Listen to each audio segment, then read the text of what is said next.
ഞാൻ കുറച്ച് നാളായിട്ട് വാങ്ങിക്കണം വിചാരിച്ചൊരു ഐറ്റമാണ് കേട്ടോ ഈ ഫ്ലെക്സിബിൾ ഐസ് ക്യൂബ് ട്രേ. അങ്ങനെ അവസാനത് ഞാൻ വാങ്ങിച്ചു.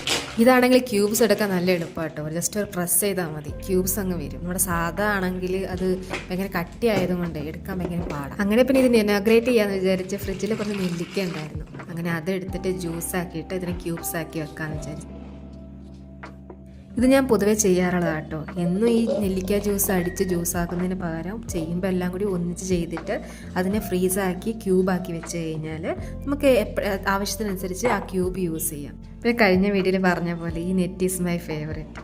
ഒരു അംശം വെള്ളം ബാക്കി വെക്കാണ്ട് നമുക്ക് ഫുള്ള് പിഴിഞ്ഞെടുക്കാം. ഇത് സിലിക്കോൺ ഫ്ലെക്സിബിൾ ട്രേ ആട്ടോ. ഞാനിത് സെപ്റ്റോയിൽ ഓർഡർ ചെയ്ത് 10 മിനിറ്റ് വീട്ടിലും എത്തി. ഇതിനൊരു 50 റുപ്പീസ് ആയത്. നിങ്ങൾ ഐസ് ക്യൂബ്സ് യൂസ് ചെയ്യുന്ന ആൾക്കാരാണെന്നുണ്ടെങ്കിൽ ഇത് മസ്റ്റ് ആട്ടോ. അങ്ങനെ നമ്മുടെ ക്യൂബ്സ് റെഡിയായി. ഒന്ന് നമുക്ക് ഇത് ക്യൂബ്സ് മാത്രം എടുത്തിട്ട് അലിഞ്ഞ് കഴിയുമ്പോൾ ഷോട്ട് പോലെ പിടിക്കാം, അല്ലെങ്കിൽ വെള്ളത്തിൽ ആഡ് ചെയ്യാം, അല്ലെങ്കിൽ നമ്മുടെ ആക്കുന്ന ജ്യൂസിൽ ഏത് ജ്യൂസിൽ വേണമെങ്കിലും ആഡ് ചെയ്യാം. എല്ലാത്തിലും ഇരുന്നോട്ടെ കുറച്ച് വിറ്റാമിൻ സി അല്ലേ.